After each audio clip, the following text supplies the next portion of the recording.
വിശുദ്ധ മർക്കോസ് സുവിശേഷം അധ്യായം 9.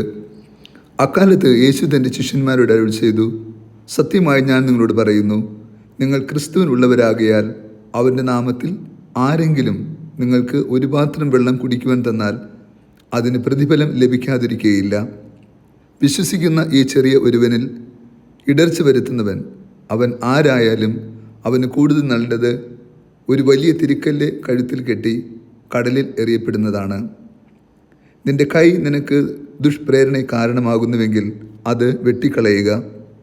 ഇരു കൈകളും ഉള്ളവനായി നരകത്തിലെ കെടാത്ത അഗ്നിയിൽ നിബദിക്കുന്നതിനേക്കാൾ നല്ലത് അംഗഹീനനായി ജീവനിലേക്ക് പ്രവേശിക്കുന്നതാണ്. നിന്റെ പാദം നിനക്ക് ദുഷ്പ്രേരണ കാരണം ആകുന്നുവെങ്കിൽ അത് മുറിച്ചു കളയുക. 2 പാദങ്ങളുള്ളവനായി നരകത്തിൽ എറിയപ്പെടുന്നതിനേക്കാൾ നല്ലത് മുടന്തനായി ജീവനിലേക്ക് പ്രവേശിക്കുന്നതാണ്. നിന്റെ കണ്ണുമൂലം നിനക്ക് ദുഷ്പ്രേരണ ഉണ്ടാകുന്നുവെങ്കിൽ അത് ചൂഴ്ന്നെടുത്ത് എറിഞ്ഞു കളയുക. 2 കണ്ണുകളും ഉള്ളവനായി പുഴു ചാകാത്തതും തീ കെടാത്തതുമായ നരകത്തിലേക്ക് എറിയപ്പെടുന്നതിനേക്കാൾ നല്ലത് ഒരു കണ്ണോടുകൂടി ദൈവരാജ്യത്തിലേക്ക് പ്രവേശിക്കുന്നതാണ്. കാരണം എല്ലാവരും അഗ്നിയാൽ ഉറകൂട്ടപ്പെടും. ഉപ്പ് നല്ലതാണ്, എന്നാൽ ഉറ കെട്ടുപോയാൽ പിന്നെ അത് എന്തുകൊണ്ട് ഉറകൂട്ടും? നിങ്ങളിൽ ഉപ്പുണ്ടായിരിക്കട്ടെ, പരസ്പരം സമാധാനത്തിൽ വർദ്ധിക്കുകയും ചെയ്യുവിൻ. ഈശോയിൽ ഏറ്റവും സ്നേഹമുള്ള പ്രിയ ദൈവമക്കളെ, ഈ വിശുദ്ധ പ്രഭാതത്തിൽ ദൈവത്തിരുസന്നിധിയിൽ പ്രാർത്ഥനാപൂർവമായിരിക്കുമ്പോൾ നിത്യജീവൻ്റെ ആത്മീയതയെക്കുറിച്ച് നമുക്ക് ധ്യാനിക്കാം. നാം എല്ലാവരും വിളിക്കപ്പെട്ടിരിക്കുന്നത് നിത്യജീവൻ്റെ പൂർണ്ണത സ്വന്തമാക്കുവാൻ വേണ്ടിയിട്ടാണ്.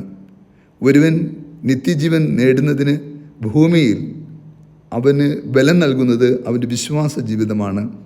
വിശ്വാസ ജീവിതമാകട്ടെ അതൊരു പോരാട്ടത്തിൻ്റെ ജീവിതമാണ്, വെല്ലുവിളികൾ നിറഞ്ഞ ജീവിതമാണ്.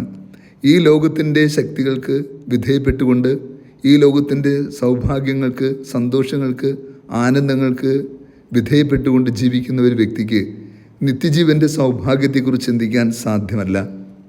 ഇന്നത്തെ സുവിശേഷം നമുക്ക് നൽകുന്ന ഏറ്റവും മനോഹരമായ കൃപ, നാം ഈ ലോകത്ത് എത്രമാത്രം വിശ്വസ്തയോടുകൂടി ജീവിക്കുമോ, നിത്യതയിൽ ദൈവം നമുക്ക് അതിൻ്റെ സമ്പൂർണ്ണത നൽകുമെന്ന ഉറപ്പാണ്.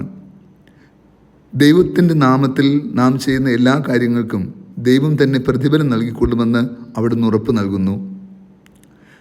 ഈ ലോകത്ത് നാം അവരിന് വേണ്ടി ചെയ്യുന്ന എല്ലാ നന്മകളും ദൈവത്തിരുമുമ്പിൽ കണക്ക് നൽകപ്പെട്ടിരിക്കുന്നു.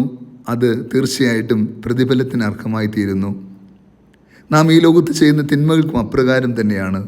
നോക്കൂ, ദുഷ്പ്രേരണ നൽകുന്നവൻ കഴുത്തിൽ തിരിക്കല്ല് കെട്ടി കടലിൽ എറിയപ്പെടണം എന്ന് പറയുമ്പോൾ അതിനർത്ഥം എന്തെന്നോ, ഈ ഭൂമിയിൽ അവന് ജീവിക്കുവാനുള്ള അർഹതയില്ല എന്നത് തന്നെയാണ്.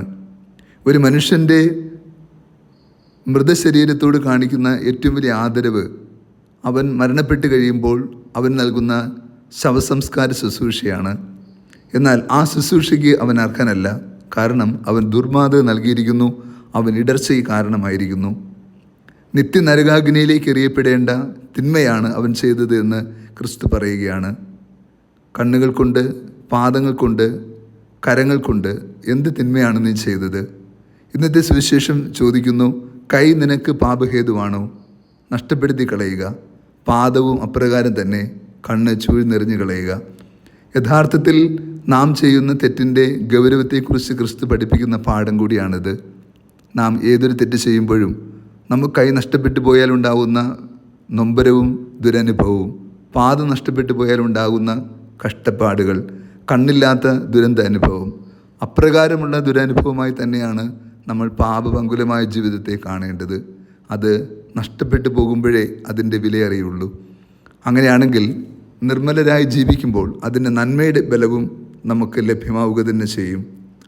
നമുക്ക് കൂടുതൽ സ്നേഹത്തോടെ, കൃപയോടെ ദൈവഹിതം നിറവേറ്റി ജീവിക്കുവാൻ പരിശ്രമിക്കുകയും പ്രാർത്ഥിക്കുകയും ചെയ്യേണ്ടതുണ്ട്. ഉപ്പ് നല്ലതാണ്, എന്നാൽ അതിൻ്റെ ഉപ്പുരസം നഷ്ടപ്പെട്ടു പോയാൽ അതിനെ പുറത്തേക്ക് വലിച്ചെറിയാനേ ഗുണമുള്ളൂ.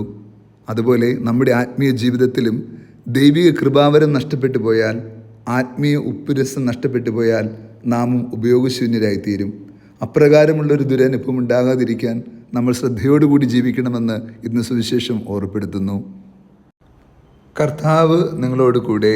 സർവശക്തനായ ദൈവം പിതാവും പുത്രനും പരിശുദ്ധാത്മാവും നമ്മേവരെയും സമൃദ്ധമായി അനുഗ്രഹിച്ച് ആശീർവദിക്കുമാറാകട്ടെ. ആമേൻ.